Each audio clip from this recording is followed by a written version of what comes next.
아내가 달라지기 시작한 건 봄비가 자주 내리던 4월부터였다. 15해를 함께한 아내 지원은 늘 자신의 일에 충실했고 종종 야근을 해도 수첩에 적힌 계획대로 움직이는 사람이었다. 그런 그녀가 와인 동호회라는 새로운 취미를 갖게 된 날, 나는 그저 고개를 끄덕였을 뿐이다. 공공기관에서 일하는 내게 보험업계의 실적 압박은 이해할 수 없는 세계였지만 그녀가 스트레스를 풀 방법이 필요하다는 것만은 알고 있었다. 와인이라. 식탁에 앉아 밥을 먹던 나는 무심코 중얼거렸다. 우리의 대화는 늘 이런 식이었다. 짧고 필요한 것만 오가는. 재미있을 것 같아. 오늘 수진이가 소개해줬는데 매주 금요일마다 모임이래. 직장인들 위주로. 지원은 평소보다 조금 들뜬 목소리로 말했다. 냉장고에서 물병을 꺼내며 무심코 카드 명세서를 봤다. 지난달에 비해 큰 차이는 없었지만 화장품과 옷 구입이 예년보다 늘어난 듯했다. 그때는 단순히 봄맞이 쇼핑이라 생각했다. 아내는 항상 계절이 바뀔 때마다 그렇게 작은 변화를 주곤 했으니까. 첫 동호회 날, 지원은 평소보다 일찍 준비를 시작했다. 새로 산 블라우스에 자주 하지 않던 목걸이까지 하고 향수도 평소보다 진하게 뿌렸다. 출근할 때와는 다른 느낌이었지만 나는 그저 새로운 사람들을 만나는 자리니까 특별히 신경 쓰는구나 생각했다. 너무 늦지 않게 들어올게. 현관문을 나서던 그녀의 뒷모습이 어쩐지 더 가볍게 느껴졌다. 텅 빈 집에서 노트북을 켜고 업무 메일을 확인하는 저녁이 낯설지 않았다. 우리는 결혼 5년 차부터 각자의 공간과 시간을 존중해왔고 그것이 서로에게 편안한 일상이 되었다. 아이가 없는 우리에게는 서로를 붙잡을 이유도 공유해야 할 일상도 많지 않았다. 그날 밤 11시가 넘어 현관문이 열리고 지원이 들어왔다. 평소보다 늦었지만 주말 직전이라 크게 신경 쓰지 않았다. 다만 방에서 나와 인사하는데 낯선 향기가 느껴졌다. 와인 냄새와 함께 섞인 무언가가. 어땠어? 재미있었어? 습관처럼 묻자 지원의 표정이 밝아졌다. 생각보다 너무 좋았어. 강사분이 정말 전문적으로 설명해 주시더라고. 그녀의 목소리에는 오랫동안 보지 못했던 활기가 있었다. 윤도현 강사님이라고 와인 수입사에서 일하시는 분인데 지원은 오랜만에 장황하게 이야기했다. 모임에서 있었던 일, 맛본 와인들, 특히 그 윤도현이라는 강사가 들려준 와인에 관한 이야기들을. 그는 단순히 와인의 맛이나 특징만 설명하는 것이 아니라 각 와인에 담긴 감정과 추억까지 말해준다고 했다. 무슨 시인 같다고 생각했지만 말하지 않았다. 이 와인은 가을 저녁의 우수를 담고 있어요. 홀로 창가에 앉아 누군가를 기다리는 그런 감정이요. 라고 말했대. 지원은 그 대목을 말하며 웃었다. 내가 절대 하지 않을 말투였다. 그날 이후로 금요일마다 그녀는 와인 동호회에 다녔다. 점점 귀가 시간은 늦어졌고 집에 들어오면 와인 향기와 함께 그날 배운 것들을 이야기했다. 처음엔 관심 있게 들었지만 계속되는 도연 선생님 이야기에 미묘한 불편함이 생겨났다. 한 달쯤 지났을까. 토요일 아침, 지원의 화장대에 낯선 와인 코르크가 놓여 있었다. 2018년산 피노 누아르라고 적힌 메모와 함께 이전에 모임에서 받아온 것들과 달리 뭔가 개인적인 느낌이 드는 물건이었다. 이건 뭐야? 아침 식사를 하며 물었다. 어제 도연 선생님이 특별히 추천해준 와인 코르크야. 좋은 와인을 마셨을 때는 코르크를 기념으로 간직하면 좋대. 그 순간의 감정을 담아서. 순간의 감정. 이 두 단어가 내 머릿속에서 울렸다. 그동안 거의 사라졌던 부부간의 대화가 갑자기 늘어난 것은 좋았지만 그 내용이 모두 도연 선생님으로 시작해 도연 선생님으로 끝난다는 사실이 마음 한구석을 불편하게 했다. 그때부터였을까. 아내의 휴대폰이 자주 울리기 시작했고 메시지가 올 때마다 미소 짓는 횟수가 늘어갔다. 새벽에도 종종 불빛이 새어나오는 침실에서 지원은 휴대폰을 바라보며 무언가를 입력하고 있었다. 나는 알고 있었다. 무언가가 시작되고 있다는 것을. 하지만 정확히 무엇인지 그리고 내가 어떻게 해야 할지는 알 수 없었다. 다만 지원의 와인잔이 채워질수록 우리 사이의 잔은 조금씩 비어가고 있었다. 와인 동호회가 시작된 지 2달째. 우리 집 식탁 위에는 하나씩 와인병이 늘어갔다. 지원은 매주 한 병씩 사와서는 이건 도연 선생님이 특별히 추천해준 거야 라며 진열했다. 그 와인들을 보며 나는 묘한 감정에 빠졌다. 내 아내의 취미를 존중해야 한다는 마음과 왠지 모를 불안감이 공존했다. 그러던 어느 날 저녁, 지원의 휴대폰이 테이블 위에서 울렸다. 그녀는 샤워 중이었고 화면에 도연 선생님이라는 이름이 떠올랐다. 메시지 내용이 미리 보기로 보였다. 오늘 추천해드린 와인은 어떠셨나요? 지원 씨가 웃을 때 나는 이 와인이 다시 익는 것 같아요. 손이 저절로 떨렸다. 시선을 돌리려 했지만 이미 본 문장이 머릿속에서 맴돌았다. 단순한 강사와 회원 사이의 대화라고 하기엔 너무 사적인 느낌이었다. 저녁 9시가 넘은 시간에 이런 메시지를. 지원이 샤워를 마치고 나왔을 때 나는 아무 말도 하지 않았다. 어떻게 물어봐야 할지, 무엇을 물어봐야 할지 몰랐다. 어쩌면 내가 너무 예민한 건지도 모른다고 생각했다. 그렇게 며칠이 지났고 금요일마다 동호회에 나가던 지원은 이제 수요일에도 와인 테이스팅 특별 세션이라며 외출을 했다. 특별 세션이라고? 처음으로 의문을 표현했다. 도연 선생님이 소수 인원만 따로 모아서 진행하는 심화 과정이야. 7명 정도? 지원은 평소보다 조금 빠르게 대답했다. 그 강사가 너한테 특별히 관심이 많은 것 같은데. 내 목소리에 미세하게 떨림이 묻어났다. 지원은 잠시 손을 멈췄다가 웃음으로 넘겼다. 무슨 소리야. 그냥 와인 좋아하는 사람들끼리 모이는 거지. 하지만 그날 이후로도 평일 저녁 모임은 계속됐다. 한 번은 새벽 1시에 귀가했는데 와인 시음 후 회원들과 이야기하다 늦었다는 설명이었다. 술에 취한 지원에게서는 와인 향기와 함께 낯선 남성 향수 냄새가 희미하게 났다. 가슴이 내려앉는 느낌이었다. 지원의 휴대폰은 이제 항상 지문 잠금이 걸려 있었다. 전에는 서로의 폰을 자유롭게 쓰던 우리였는데 집에서도 그녀는 자주 베란다로 나가 통화를 했고 메시지가 오면 미소를 머금은 채 답장했다. 마치 비밀스러운 세계가 생긴 것처럼. 이번 주말에 와인 페어가 있는데 같이 갈래? 용기를 내 제안했다. 함께 시간을 보내며 다시 가까워질 수 있을까 하는 마음에서였다. 이번 주말? 지원은 당황한 듯했다. 미안해. 이미 약속이 있어서. 회사 팀원들이랑 워크숍이 있어. 그 말을 듣는 순간 어딘가 비어있는 느낌이 들었다. 그녀가 거짓말을 하고 있다는 걸 직감적으로 알았다. 15년을 함께 산 사람의 눈빛을 모를 리 없었다. 그날 밤 잠자리에 누워 천장을 바라보며 생각했다. 나는 언제부터 아내에게 이렇게 무심했던 걸까? 다음 날 지원의 컴퓨터에서 이메일을 확인해야 할 일이 생겼다. 공과금 납부 내역을 찾던 중 우연히 도연에게라는 제목의 임시저장 메일을 보게 됐다. 열어보지 않았다. 그럴 권리가 없다고 생각했다. 하지만 그 제목만으로도 충분했다. 더 이상 선생님이 아닌 도연에게라니. 주말 지원은 아침 일찍 나갔다. 평소와 다른 모습이었다. 평소보다 더 신경 써서 차려입고 새로 산 듯한 원피스에 은은한 향수까지. 옷장을 정리하던 중 발견한 호텔 영수증 한 장이 내 손을 떨게 했다. 도심의 한 부티크 호텔.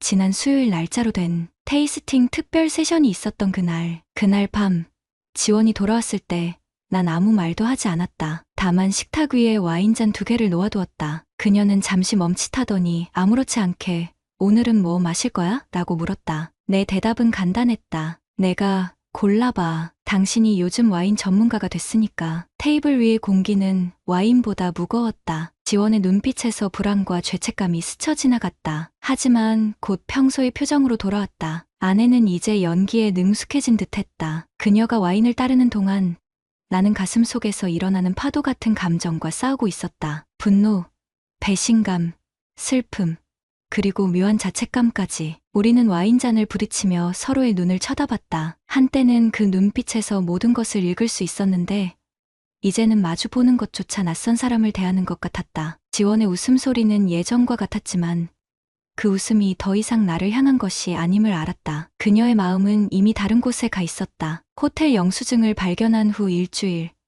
나는 처음으로 회사에 휴가를 냈다. 지원이 출근한 후 집안을 샅샅이 뒤지는 내 모습이 낯설었다. 이런 행동이 옳은지, 내가 왜 이렇게까지 해야 하는지 스스로에게 물었지만 가슴 속에서 끓어오르는 감정은 멈출 수 없었다. 지원의 서랍장, 메모장, 옷장, 어디에서도 확실한 단서를 찾지 못했다. 마지막으로 그녀의 노트북을 켰다. 비밀번호는 우리가 처음 만난 날짜로 여전히 변경되지 않았다. 숫자를 누르는 내 손가락이 떨렸다. 이것이 신뢰의 선을 넘는 행동이란 것을 알면서도 나는 멈출 수 없었다. 파일들을 하나씩 살피던 중 와인 테이스팅 폴더가 눈에 들어왔다. 열자마자 수십 장의 사진이 나타났다. 대부분은 와인병과 와인잔을 찍은 것들이었다. 그런데 스크롤을 내리다 심장이 멎는 듯한 사진 한 장을 발견했다. 지원과 도연으로 보이는 남자가 와인잔을 들고 서로를 바라보며 웃고 있었다. 단순한 사진 한 장이었지만 두 사람 사이의 눈빛에서 모든 것을 읽을 수 있었다. 나와 지원이 마지막으로 저렇게 서로를 바라본 게 언제였는지도 기억나지 않았다. 다급한 마음에 사진 파일의 속성을 확인했다. 찍은 날짜는 지난 수요일.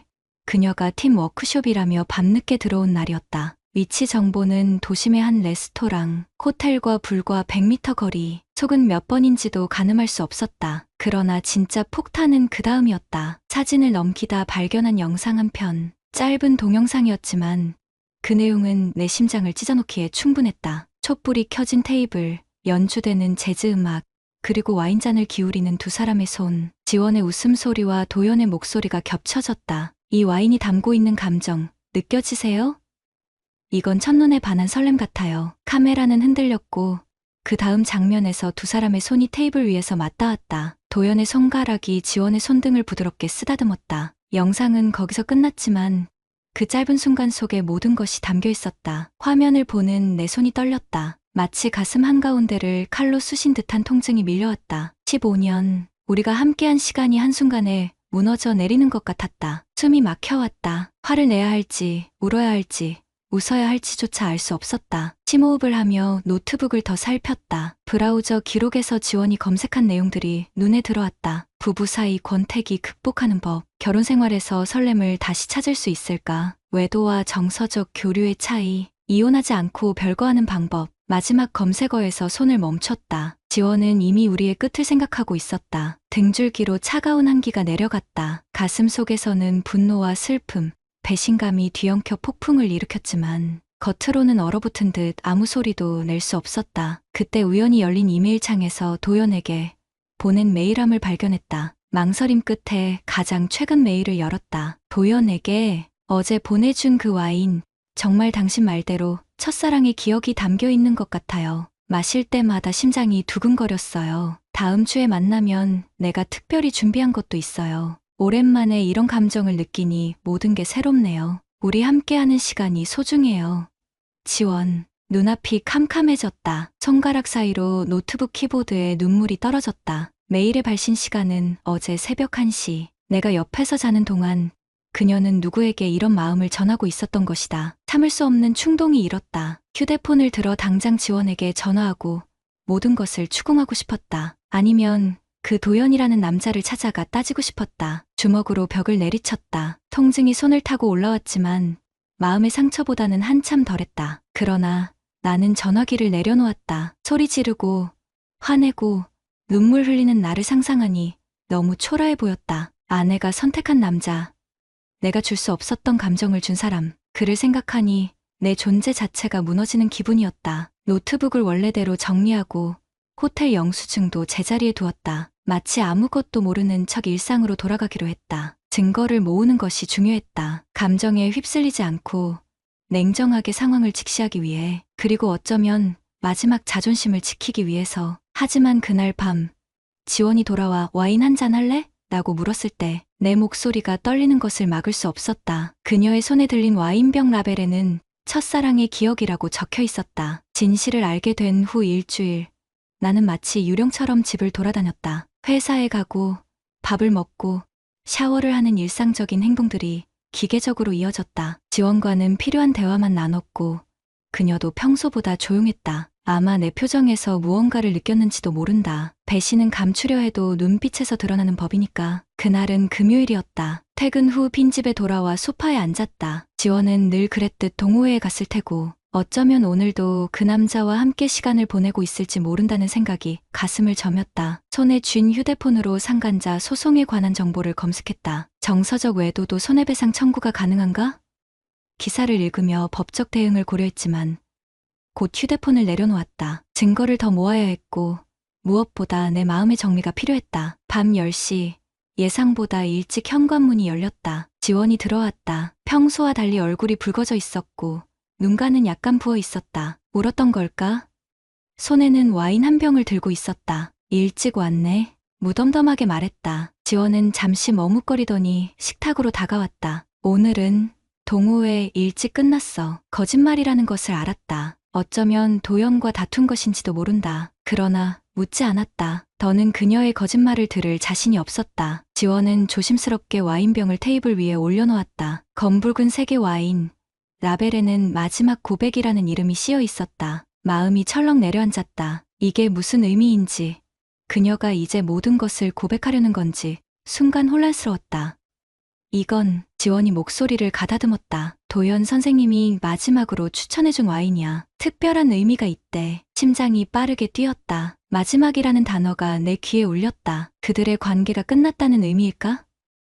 아니면 우리 결혼의 마지막을 의미하는 걸까? 아내는 와인잔 2개를 꺼내 조심스럽게 테이블 위에 놓았다. 와인을 따르는 손이 미세하게 떨리고 있었다. 평소에 자신감 넘치던 모습은 온데간데 없고 어딘가 죄책감에 짓눌린 듯한 표정이었다. 마지막이라. 나는 와인잔을 들었다. 무슨 의미야? 지원은 내 눈을 똑바로 쳐다보지 못했다. 이 와인은 후회와 용서를 담고 있대. 인생에서 잘못된 선택을 했을 때 마시는 와인이라고. 침묵이 흘렀다. 우리 사이에는 그 어느 때보다 무거운 공기가 감돌았다. 나는 와인을 한 모금 마셨다. 쓰고 텁텁했다. 아니면 내 마음이 그렇게 느끼게 한 건지도 모른다. 민수야. 지원의 목소리가 떨렸다. 나 요즘 좀 혼란스러워. 드디어 고백의 순간이 온 건가. 심장이 더 빠르게 뛰었다. 이 순간을 위해 준비해왔다고 생각했지만 막상 닥치니 숨이 막혔다. 그래, 단 한마디로 답했다. 더 말하면 목소리가 떨릴 것 같았다. 지원의 눈에 눈물이 고였다.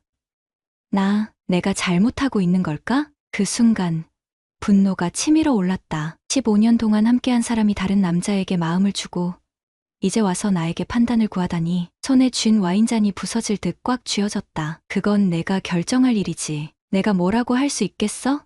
담담하게 말했지만 내 심장은 찢어질 듯했다. 지원은 흐르는 눈물을 손등으로 훔쳤다. 미안해. 그냥 미안해. 무엇에 대한 사과인지 정확히 말하지 않았다. 외도에 대한 것인지 아니면 이제 우리 관계를 끝내려는 것에 대한 사과인지. 하지만 나는 더 이상 캐내고 싶지 않았다. 준비가 되어 있지 않았다. 와인잔을 비우고 자리에서 일어났다. 설거지를 하러 부엌으로 향했다. 수도꼭지를 틀자 물소리가 눈물 소리를 가려주었다. 내 손이 떨리고 있었다. 잔을 씻으며 뜨거운 것이 뺨을 타고 흘러내렸다. 42살 중년 남자가 이렇게 무너질 줄은 몰랐다. 뒤에서 지원의 흐느낌 소리가 들렸다. 그녀도 울고 있었다. 우리는 같은 공간에 있으면서도 그 어느 때보다 멀리 떨어져 있었다. 설거지를 마치고 돌아서니 지원은 고개를 숙인 채 테이블에 앉아 있었다. 그녀의 어깨가 흔들렸다. 순간 다가가 안아주고 싶은 마음이 들었다. 15년간의 습관이었을까. 하지만 발걸음을 돌려 침실로 향했다. 아무 말도 남기지 않았다. 문을 닫고 침대에 누웠다. 천장을 바라보며 생각했다. 이혼, 용서? 아니면 그냥 모른 척하고 살아가는 것. 어떤 선택이 옳은지 알 수 없었다. 다만 분명한 건 오늘 밤 지원이 가져온 와인의 이름처럼 무언가의 마지막이 시작되었다는 것이다. 간밤에 지원이 소파에서 잤다. 아침이 되자 그녀는 평소처럼 출근 준비를 했다. 우리는 마치 어제 일이 없었던 것처럼 행동했다. 그러나 서로의 눈을 똑바로 보지 못했다. 아내가 현관문을 나서기 전 잠시 망설이더니 말했다. 이번 주부터 동호회 안 나갈 거야. 나는 고개만 끄덕였다. 그게 무슨 의미인지, 도연과의 관계는 어떻게 되는 건지 묻지 않았다. 알고 싶지 않았다. 아니, 어쩌면 알고 싶지만 두려웠는지도 모른다. 진실을 마주하는 순간 우리의 15년이 완전히 무너질 테니까. 동호회를 그만두겠다는 지원의 말이 있은 후 2달의 시간이 흘렀다. 우리 집 거실 선반에 늘어섰던 와인병들은 이제 상자에 담겨 다락방으로 올라갔다. 지원은 예전처럼 정시에 퇴근했고 주말에는 집에서 시간을 보냈다. 겉보기엔 평범한 일상으로 돌아온 듯했다. 하지만 우리 사이에는 말로 표현할 수 없는 무언가가 자리 잡았다. 투명한 유리벽 같았다. 서로를 볼 수는 있지만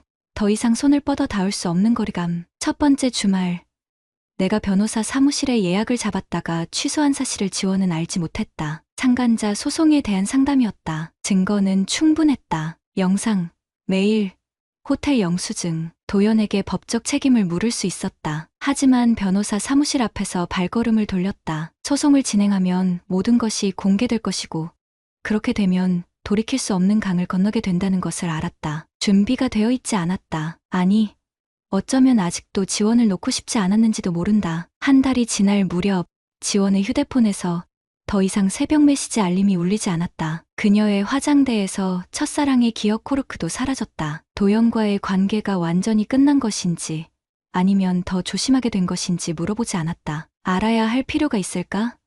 어차피 한번 깨진 신뢰는 완전히 되돌릴 수 없다는 것을 우리 둘 다 알고 있었다. 마음 속 깊은 곳에서는 여전히 분노가 꿈틀거렸다. 배신감, 수치심, 자존심의 상처가 쉽게 아물지 않았다. 때로는 새벽에 깨어 옛 기억들을 더듬었다. 나는 어디서부터 잘못된 걸까?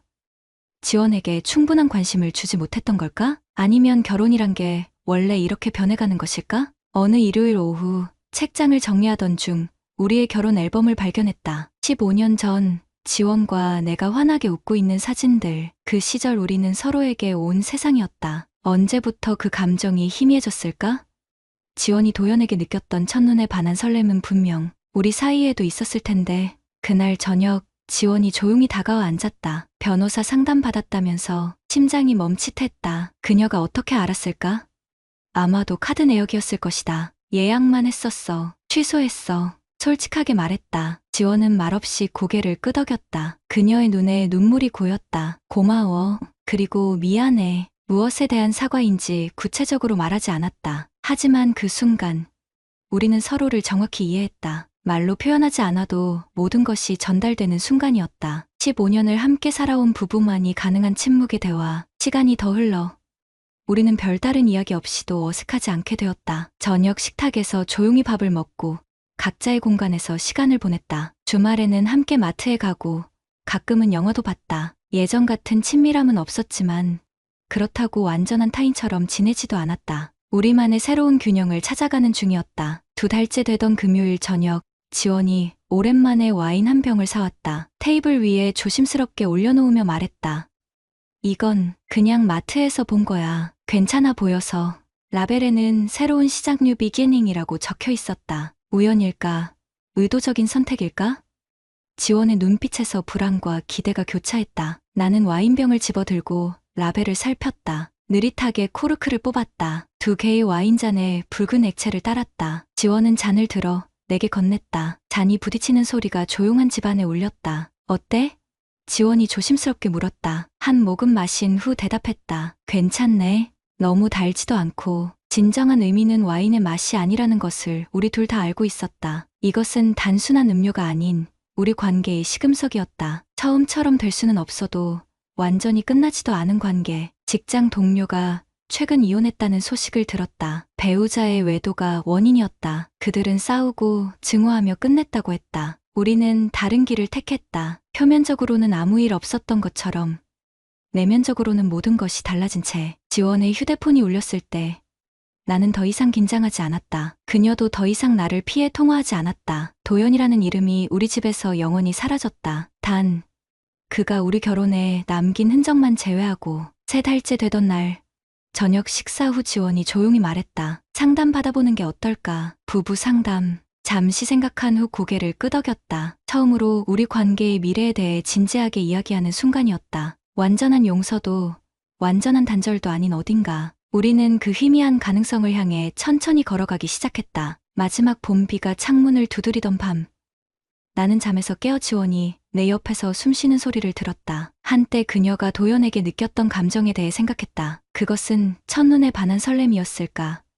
아니면 일상에 지친 중년 여성의 탈출구였을까? 어쩌면 지원도 정확히 알지 못할지 모른다. 우리의 식탁 위에는 이제 와인잔 2개가 다시 놓여 있다. 채워지는 내용물은 달라졌지만 그 자리는 여전히 같았다. 어쩌면 결혼이란 게 그런 것인지도 모른다. 시간이 흘러 내용은 변해도 함께하기로 한 약속의 형태는 남는 것. 사랑이 변해도 결혼은 남는 것. 내일 아침 우리는 또다시 말없이 커피를 마시며 하루를 시작할 것이다. 완벽하진 않지만 깨진 것을 다시 이어붙이는 과정에서 우리는 어쩌면 더 강해질지도 모른다. 사랑은 끝났지만 결혼은 그대로였다. 구독자님들, 오늘 사연 댓글로 공유해 다른 분들과 함께 의견 나눠보세요.